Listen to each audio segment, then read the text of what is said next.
So a good couple of years back when I was in seminary, I had what someone thought was a kind of a mystical experience.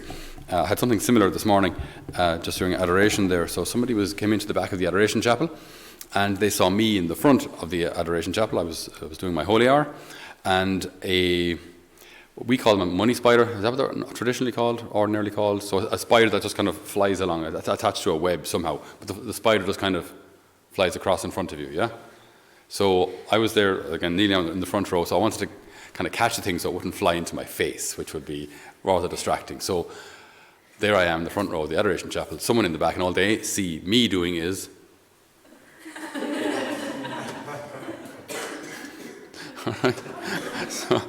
So they thought I was having a mystical experience, and God was recreating me or something, but no, I was just catching a spider.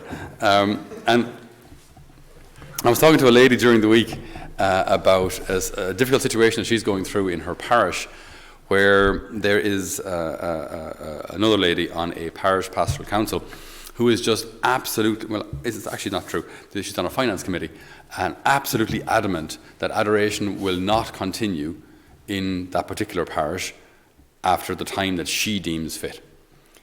So that there was a proposal to have adoration after the morning mass until 9 o'clock at night. And then she said, bless us and save us and guard us and be good to us now. Sure, you go into the adoration chapel there now in the mid-morning. And I was terribly afraid. Okay, she's 80, whatever it is, 86 or 7. She was afraid in the adoration chapel. So, I mean, if I was the priest, I'd be like, that's awful. What's your proposal then? That no one gets to do adoration because you might be afraid in the adoration chapel. No, that doesn't work for me. Then I remember hearing of similar situations where someone was, again in the adoration chapel, and in the winter then, once it would get a bit darker, a bit sooner, they were absolutely, again, just afraid in the adoration. Sorry, has anything happened, apart from it being dark out there? Has anybody tripped? Has there been any muggings? Has there been any dodgy characters around the place? Has anything bad happened, apart from the fact that the sun set a little earlier? And even if there are possibly dodgy characters around, if nothing had actually happened, what's the problem? Or why not just let people come to adoration if they want to come to adoration? If you personally are afraid, okay, I get it, stay at home. But if just because you aren't comfortable or don't want to go, don't stop everyone else. The reason I'm saying this is just the question of sanctity. Often, I think we can misunderstand or misinterpret what sanctity is, We can maybe see those who have these mystical experiences go, oh, Jenny, they're a saint.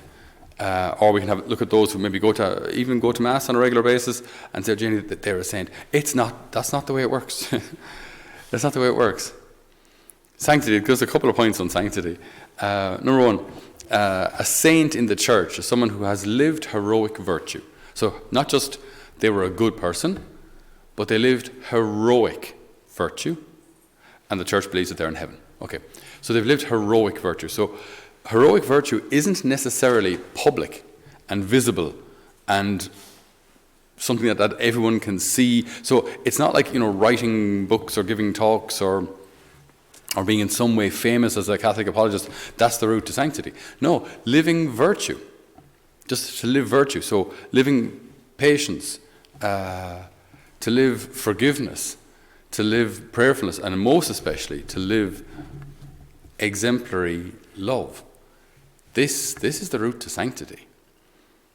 And I love the fact that in reality then, in our church, in any church, the saints, generally speaking, live their sanctity in a hidden way.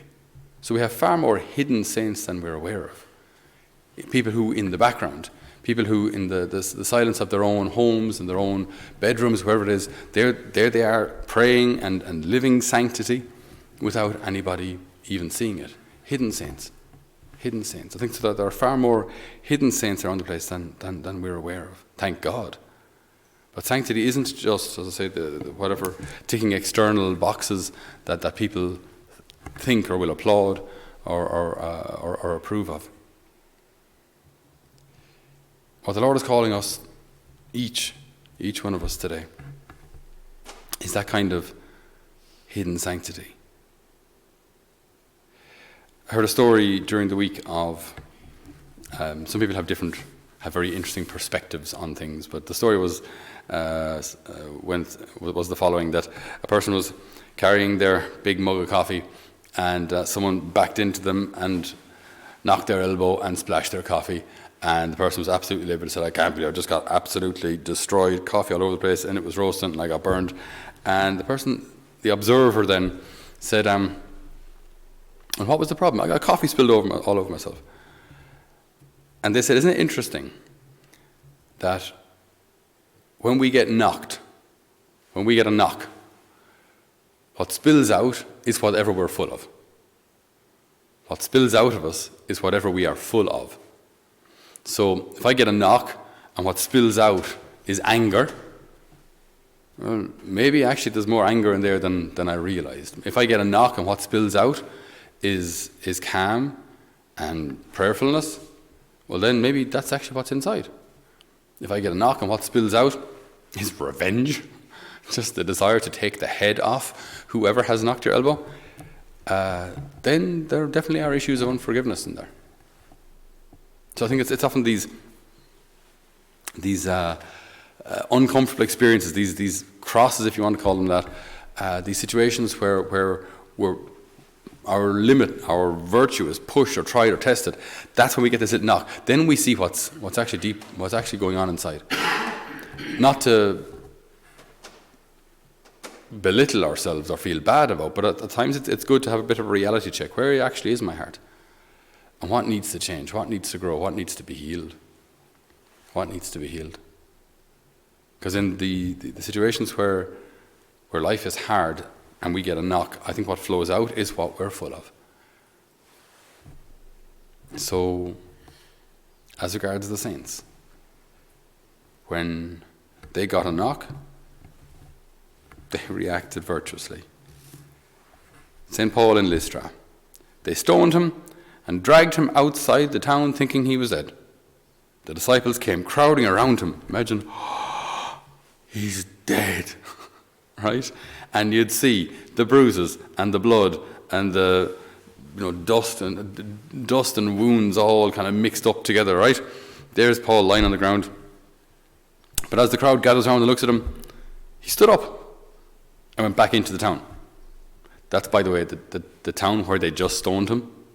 He went back in right after being stoned. Now, he didn't stay very long. The next day they left. But the point is, not only did he get a knock, I mean, he was left for dead. There was an attempted assassination there, an attempted murder.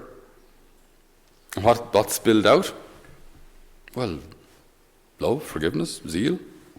On they went, continuing to do their mission. That's sanctity. Holiness doesn't necessarily feel like holiness. I don't think he felt shock and holy as the rocks were thumping his forehead. I don't think so.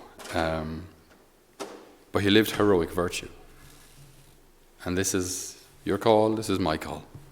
To live heroic virtue. Not in the eyes of what people think is holiness or whatever criteria may be out there. But as we were saying earlier in the week, for an audience of one, to do everything for the greater glory of God, all the hidden stuff. I think sanctity is lived in the hiddenness of our own bedrooms and the hiddenness of our own kitchens and the hiddenness of our own office cubicles or wherever it is that we work, the hiddenness. I think that's where sanctity is lived. Not on Sunday mornings, not just in the chapel. So we ask the Lord to help us to see and avail of every opportunity that the day affords us, that when we are knocked, when difficulties come our way, that what spills out will be love of our neighbour and love of God. Amen.